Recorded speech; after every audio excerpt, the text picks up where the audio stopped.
Hi friends, RJ വ്ളോഗ്സിലേക്ക് സ്വാഗതം. ഇന്ന് ഞാനിവിടെ നിങ്ങൾക്കായി പരിചയപ്പെടുത്തുന്നത് ഒരു എഗ് റോസ്റ്റാണ്. ഒരു 10 മിനിറ്റിനുള്ളിൽ ഉണ്ടാക്കാൻ പറ്റുന്ന ഒരു എഗ് റോസ്റ്റാണ്. നമുക്ക് ചട്ടി ചൂടായ ശേഷം വെളിച്ചെണ്ണ ഒഴിക്കാം.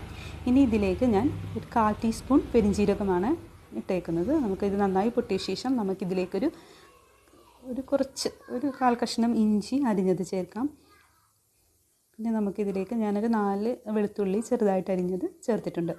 ഇപ്പോൾ ഞാനിവിടെ ഈ 3 മുട്ടയാണ് ഉപയോഗിച്ചിരിക്കുന്നത്. അപ്പോൾ 3 മുട്ടയ്ക്ക് ആവശ്യമായിട്ടുള്ള നിങ്ങളുടെ ഗ്രേവിയൊക്കെ അനുസരിച്ച് സവാളയുടെ എണ്ണം കൂട്ടാവുന്നതാണ്. ഞാനിപ്പോൾ ഇതിലേക്ക് 2 സവാളയാണ് ചേർത്തേക്കുന്നത്.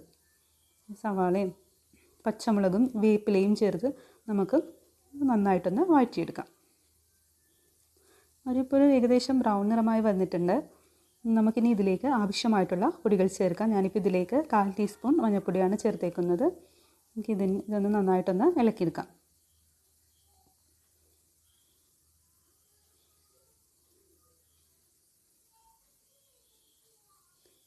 ഇനി നമുക്കിതിലേക്ക് 1/4 ടീസ്പൂൺ മല്ലിപ്പൊടി ചേർക്കാം.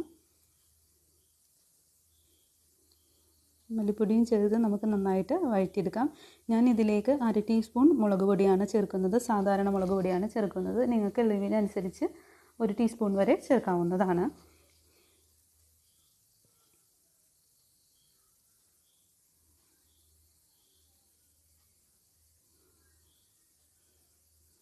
ഇവിടെ എല്ലാം മസാലയും നന്നായിട്ട് മിക്സായി വന്നിട്ടുണ്ട്. ഇനി ഞാനിതിലേക്ക് ചേർക്കാൻ പോകുന്നത് എഗ് മസാലയാണ്. വിസിബ് ഹോമിലി പ്രൊഡക്റ്റായ എഗ് മസാലയാണ് ഇതിൽ ഞാൻ ഇപ്പോൾ ചേർക്കാൻ പോകുന്നത്. ഞാനിപ്പോൾ ഇതിലേക്കൊരു 1 ടീസ്പൂൺ വിസിബ് ഹോമിലിയുടെ എഗ് മസാലയാണ്.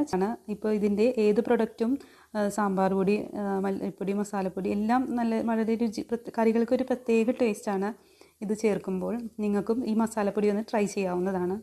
ഇപ്പോൾ നമ്മുടെ സവാള മസാല നന്നായിട്ട് മുരിഞ്ഞു വന്നിട്ടുണ്ട്. നമുക്കിനി ഇതിലേക്ക് ആവശ്യമായിട്ടുള്ള തക്കാളി ചേർക്കാം. ഞാനിപ്പോൾ ഇവിടെ ഒരു ചെറിയ തക്കാളിയാണ് ചേർത്തത്. തക്കാളി ചേർത്ത് നന്നായിട്ട് ഇളക്കി വെക്കാം.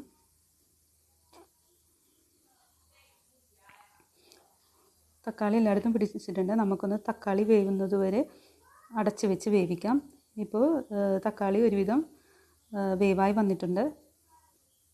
നമുക്കിനി ഇതിലേക്ക് ആവശ്യമായിട്ടുള്ള ഒരു 1/4 കപ്പ് വെള്ളമാണ് ഞാനിവിടെ ചേർത്തിരിക്കുന്നത്. റോസ്റ്റാണല്ലോ നമ്മളിവിടെ ചെയ്യുന്നത്. അപ്പോൾ ഒരു 1/4 കപ്പ് വെള്ളം മതി. ഇപ്പോൾ എല്ലാം നല്ലൊരു കമ്പൈനായി വന്നിട്ടുണ്ട്. നമുക്കിനി ഇതിലേക്ക് ആവശ്യമായ ഉപ്പ് ചേർത്ത് കൊടുക്കാം. ഉപ്പ് ചേർത്ത് നന്നായിട്ട് ഇളക്കിയെടുക്കാം. കുറച്ചും കൂടി വെള്ളത്തിൻ്റെ കുറവുണ്ട്. ഞാനൊരു 1/4 കപ്പ് വെള്ളം കൂടി ചേർത്തിട്ടുണ്ട്. ഇപ്പോൾ ഏകദേശം വെള്ളമൊക്കെ കറക്റ്റ് കൺസിസ്റ്റൻസിയിലായിട്ടുണ്ട്.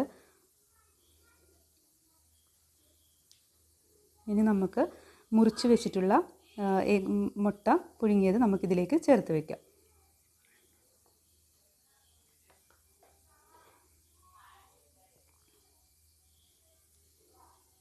അങ്ങനെ നമുക്ക് ഈ മസാല മുട്ടയുടെ പുറത്തേക്ക് നമുക്കൊന്ന് മിക്സ് ചെയ്ത് വെക്കാം.